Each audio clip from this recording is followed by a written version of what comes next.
Bonjour tout le monde, ici c'est Thierry, je suis ravie d'être avec vous.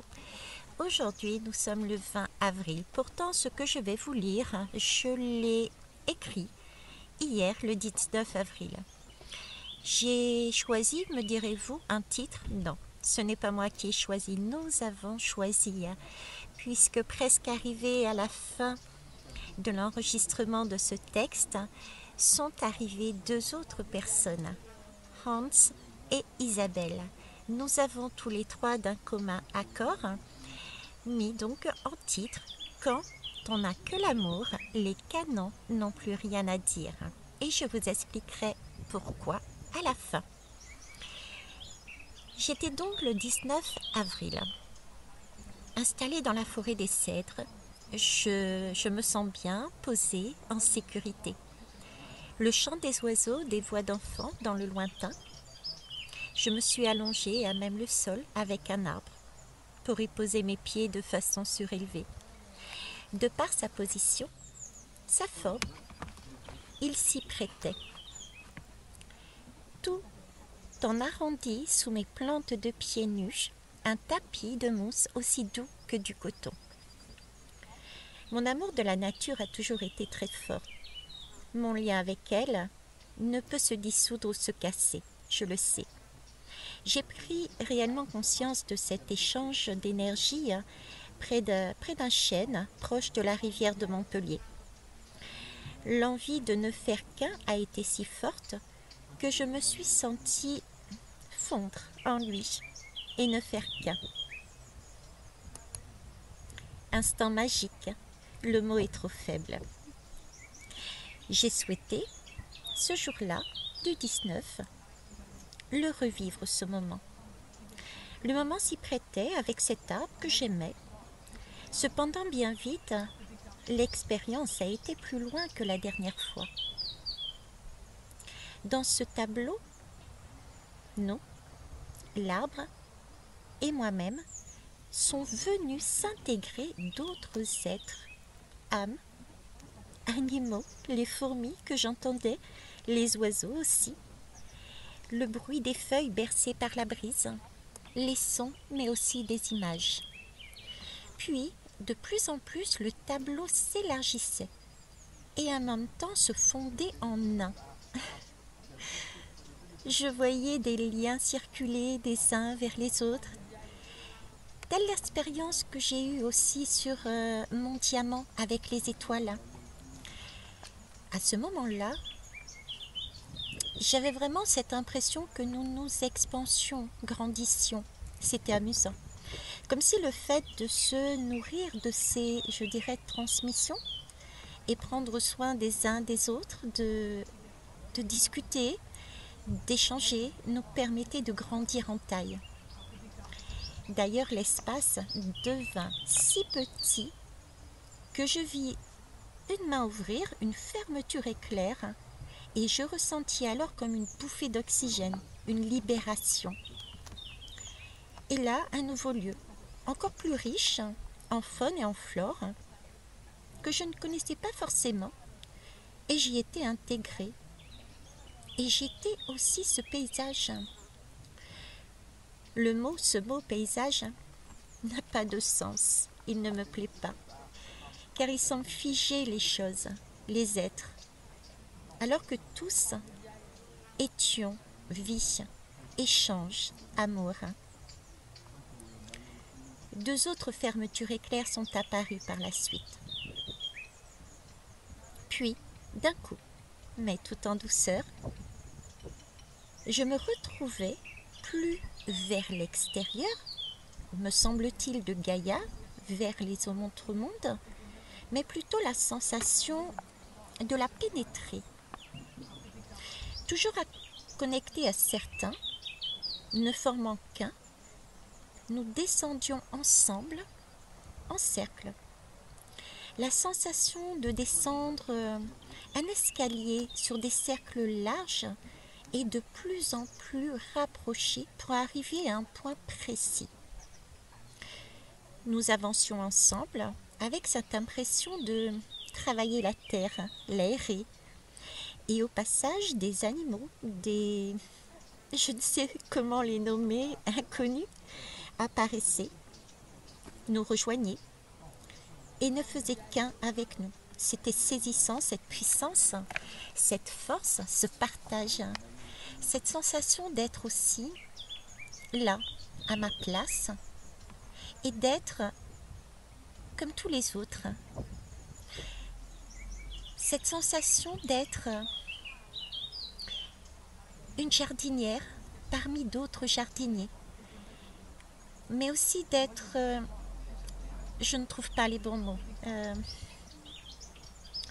être utilisé, également d'utiliser aussi toute cette énergie qui circulait avec une telle fluidité.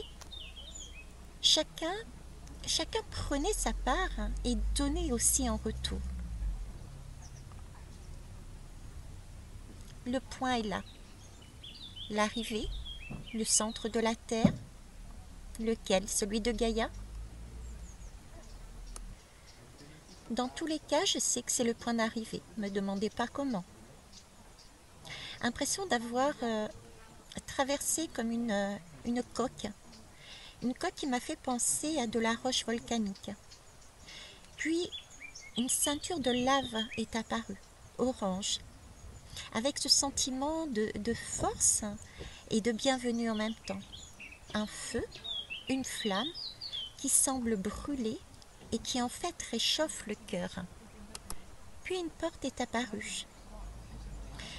Et au seuil de cette porte, nous nous sommes tous transformés en papillons dorés, virevoltant gaiement et, j'ai envie de dire précieusement, autour d'un cœur, oui, un cœur posé là, à la vue de chacun. Nous lui amenions, je le voyais bien, ce lien qui nous liait depuis le départ. Et il traversait ce cœur pour remonter à ceux, vers ceux, et rester à la surface. Et ce sentiment d'aller au-delà du monde, au-delà de notre monde. C'est pour moi, il me semble, le lien de l'amour. Il me semble non, j'en suis sûre. C'est le lien de l'amour. À ce moment-là, j'étais presque arrivée à la fin de la guidance. Je souhaitais juste vous dire que je n'avais pas résisté et que j'avais pris 2 oracles pour essayer de mettre des images et de mettre des mots, que vous puissiez les voir aussi comme je les ai vus. Et à ce moment-là est apparu ce couple.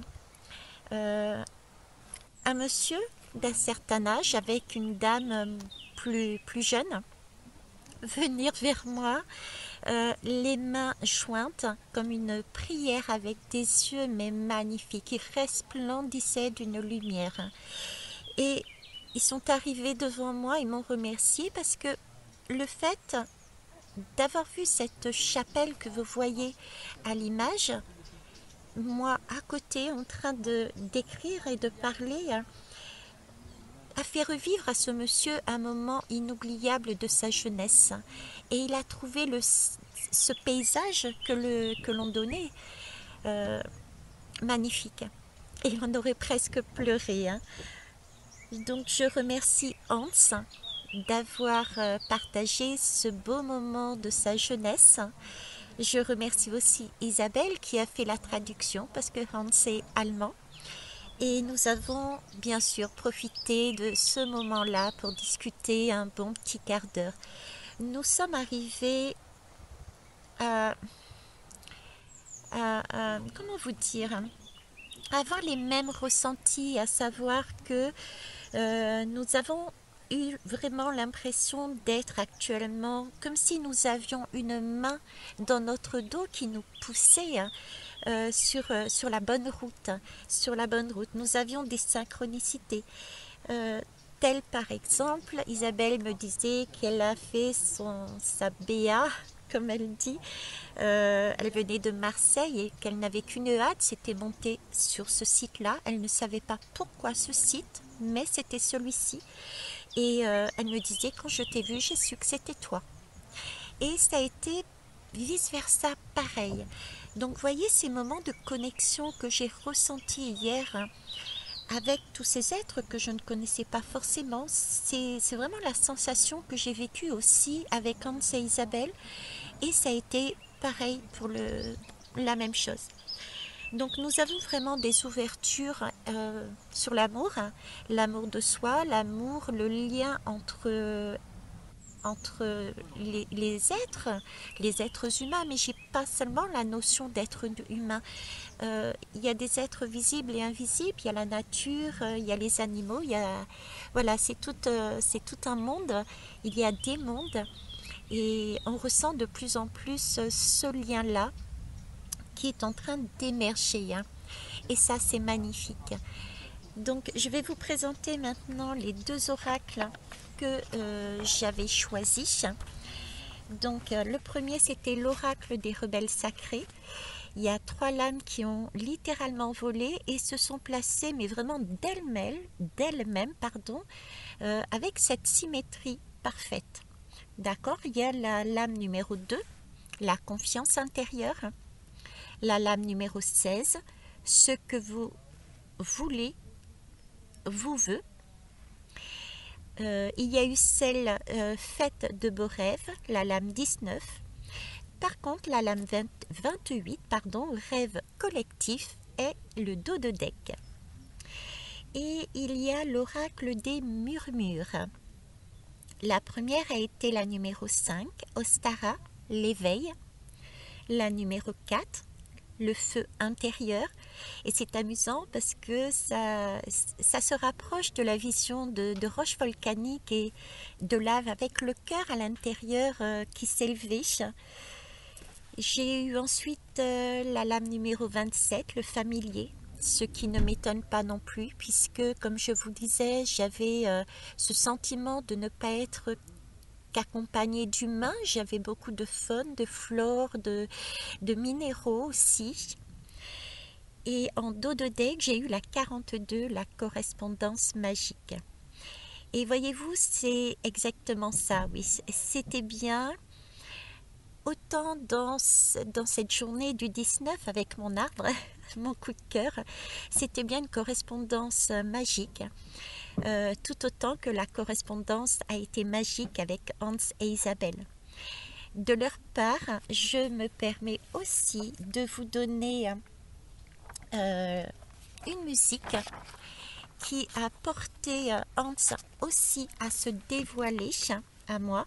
C'est une musique Eleni Karendro. Je ne sais pas si je prononce bien, mais je le mettrai dans le premier commentaire. C'est une musique qui accompagne visiblement le film qui s'appelle Le regard d'Ulysse. Et il m'a également parlé d'un deuxième film qui était important à ses yeux, c'était L'éternité et un jour, réalisé par Théo Angelopoulos. Non, je ne vais pas y arriver, je recommence. Réalisé par Théo Angelopoulos. Excusez-moi, mais l'écriture d'Isabelle n'est pas aussi aisée à lire. En parlant d'Isabelle, elle m'a conseillé, je vous avoue que je n'ai pas été encore voir, un livre qui a été traduit en français. Le titre est Involution d'Armin Rizzi et elle va être la traductrice du deuxième de ces livres. Voilà, vous savez tout sur mes journées et sur ce que je souhaitais vous amener comme énergie pour la suite. Je vous souhaite une belle journée. Au revoir.